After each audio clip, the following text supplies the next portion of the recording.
Morning everyone. अब हमारा next topic क्या है? Oviparous and viviparous animals. तो ये क्या होते हैं हम ये जानेंगे। तो those animals which lay eggs and do not produce the young ones directly are called oviparous animals. ऐसे एनिमल्स जो अंडे देते हैं और डायरेक्टली यंग वन को प्रोड्यूस नहीं करते हैं उनको हम एविपेरस एनिमल्स बोलते हैं। The young ones later take birth from the eggs. ठीक है, जो इनके बच्चे होते हैं वो कहाँ से? अंडों से जन्म लेते हैं बाद में। For example hen, butterfly, lizard are oviparous animals. ये सब क्या कहलाते हैं? Oviparous animals. In oviparous animals internal fertilisation takes place. Oviparous animals में इंटरनल फर्टिलाइजेशन होता है। However they do not give birth to babies. ये बात अलग है कि वो बच्चों को जन्म नहीं देते हैं, लेकिन फिर भी उनमें इंटरनल फर्टिलाइजेशन होता है। In these animals, after fertilization, the zygote undergoes many division. अब इन एनिमल्स में फर्टिलाइजेशन के बाद जो जाइगोट होता है वो बहुत सारे डिवीज़न होते हैं उसमें, एंड रीच द ओविडक्ट, और इसके बाद वो ओविडक्ट में पहुंचता है। During its movement towards oviduct, oviduct के पास जाने की इसके मोमेंट में many protective layers are formed around it. इसके आसपास बहुत सारी प्रोटेक्टिव लेयर बन जाती हैं। The hard shell in the hen's egg is one such protective layer. अब जो बाहरी सख्त सतह होती है कहाँ? मुर्गी के अंडे में, वो एक इसी टाइप की प्रोटेक्टिव लेयर है। After the hard shell is formed around the developing embryo, जब हार्ड शेल बन जाती है डेवलपिंग एम्ब्रियो के आसपास, the hen finally lays eggs. तो जो हैन रहती है वो फाइनली अंडे दे देती है। The embryo inside the egg takes about 3 weeks to develop into a chick. जो एम्ब्रियो अंदर रहता है एग के, उसको अप्रोक्सीमेटली कितने 3 हफ्ते लगते हैं एक चिक में कन्वर्ट होने में। The hen sits over the egg for some time to provide required warmth. जो हैन रहती है वो अंडे के ऊपर बैठती है एक फिक्स टाइम के लिए, जब जिसकी वजह से उसको जितनी गर्मी की ज़रूरत होती है वो मिल जाती है। This is called incubation. इसको हम क्या बोलते हैं? Incubation. The embryo that is present inside the egg develops into a chick. जो एम्ब्रियो प्रेजेंट रहता है अंडे के अंदर वो एक चिक में कन्वर्ट हो जाता है, which hatches out from the egg in due course of time. ठीक है, जो कि अंडे से बाहर निकल आता है निश्चित समय के बाद। However, not all the oviparous animals take care of their eggs till the young ones hatch out of them.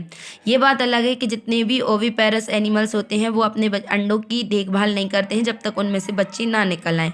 Many animals leave their eggs unattended after they are laid. ठीक है, बहुत सारे एनिमल्स ऐसे होते हैं जो अपने अंडे को ऐसे ही छोड़ देते हैं और उनकी कोई भी केयर नहीं करते हैं। The eggs hatch into young ones without any parental care. और जो एग रहते हैं वो यंग वन में कन्वर्ट हो जाते हैं बिना कोई पेरेंटल केयर के। The lower animals like earthworms, insects and sponges exhibit this type of development. इस टाइप का डेवलपमेंट किस किस में होता है? अर्थवॉर्म में, इंसेक्ट्स में और स्पंजेस में। On the other hand, vivivorous animals are those animals which give birth to the young ones. और ऐसे दूसरी तरफ वेविपोरस एनिमल्स कौन से होते हैं? ऐसे एनिमल्स जो कि अपने बच्चों को जन्म देते हैं, जैसे कि डॉग हुआ, कैट हुआ, काउ और ह्यूमंस। नेक्स्ट आता है young ones to adult. Young one से अडल्ट कैसे बनते हैं? तो new individuals which are born और hatched from the egg continue to grow till they become adults. ये तो स्वाभाविक सी बात है कि जो इंडिविजुअल हो, चाहे वो बच्चा हो या फिर क्या हो, अंडे में से कोई बच्चा निकला हो, वो तब तक बड़ा होता है जब तक वो अडल्ट ना बन जाए। All the animals undergo changes in the period between birth and adulthood. और जितने भी एनिमल्स हैं वो सभी चेंज होते हैं बर्थ से लेके अडल्टहुड तक। The changes are more marked in some animals as compare to others. कुछ में ये चेंजेस ज़्यादा देखने को मिलते हैं और कुछ में कम देखने को मिलते हैं। For example, when a calf और अ कॉल्ड और a human baby is born. ठीक है, जब ये तीनों जन्म लेते हैं, they can be recognised as the young ones. ये क्या रहते हैं? यंग वन के रूप में पैदा होते हैं। Although they may look quite different from a fully grow cow, horse और ह्यूमन अडल्ट रिस्पेक्टिवली। ये बात अलग है कि वो थोड़े से अलग होते हैं किससे? फुली डेवलप्ड काउ से, हॉर्स से और ह्यूमन अडल्ट से। But in animals like frogs and butterflies, लेकिन जो एनिमल जैसे कि फ्रॉग और बटरफ्लाई हुए, the young ones are drastically different from the adult. जो यंग वंस रहते हैं वो कम्प्लीटली अलग होते हैं अपने अडल्ट से। These animals undergo metamorphosis in which the larva transforms into an adult after different stages.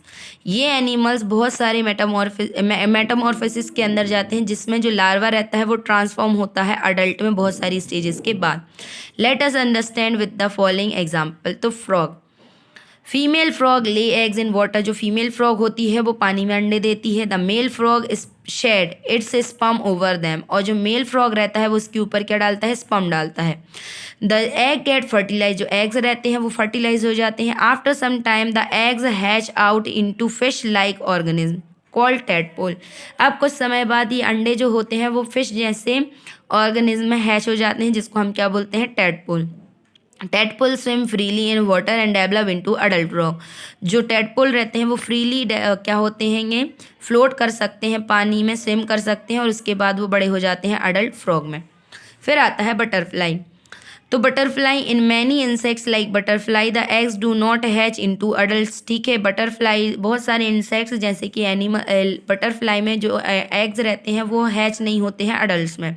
In fact they undergo 3 different stages before becoming an adult. ये बात अलग है कि ये 3 डिफरेंट स्टेजेस में जाते हैं अडल्ट बनने के पहले। The organism which hatch out of egg appear entirely different from the adult. जो ऑर्गेनिज्म अंडे से बाहर निकलते हैं वो पूरी तरीके से अलग दिखते हैं अडल्ट से। For example, a silk moth goes through different stages like larva, caterpillar and pupa before becoming a adult silk moth. ठीक है, एग्जाम्पल के लिए हम क्या ले लें, सिल्क मॉथ ले लें। तो जो सिल्क मॉथ है वो अलग अलग स्टेजेस में जाता है, पहले लार्वा की में, फिर कैटरपिलर की में, फिर प्यूपा की में, फिर उसके बाद वो क्या बनता है, सिल्क मॉथ बनता है। अब आता है एनरिच योर नॉलेज। तो the eggs we get from the market are generally the unfertilised egg. ठीक है, जो एग हमें मार्केट से मिलते हैं वो जनरली अनफर्टिलाइज्ड एग होते हैं। In case you wish to observe are developing chick embryo. इस केस में आप क्या विश करते हो कि हम ऑब्जर्व कर सकें एक डेवलपिंग चिक एम्ब्रियो को। Get a fertilised egg from the poultry और hatchery which has been incubated for 36 hours और मोर। ठीक है, इसके लिए आप क्या कर सकते हैं, अंडा ले सकते हैं, कहाँ से, पोल्ट्री फॉर्म से, जो कि जहाँ वो अंडा 36 आवर या इससे ज़्यादा के लिए इंक्यूबेशन में जा चुका हो। You may then be able to see a white disc like structure on the yolk. तो इसमें आप एक क्या देख सकते हैं, वाइट कलर की डिस्क लाइक की स्ट्रक्चर देख सकते हैं यॉक के पास। This is the developing embryo. ये एक डेवलपिंग एम्ब्रियो होता है। Sometimes if the heart and blood vessels have developed you may see a red spot. ठीक है, अगर कभी कभार अगर उसमें हार्ट और ब्लड वेसल्स डेवलप हो जाती हैं तो आप एक रेड स्पॉट भी उसमें देख सकते हैं। यहाँ हमारा ये चैप्टर कंप्लीट होता है। इसके बाद हम नेक्स्ट क्लास में इसके क्वेश्चन आंसर करेंगे। ठीक है, अगर आप लोगों को कोई डाउट हो तो पूछ लेना। Thank you and have a nice day all of you.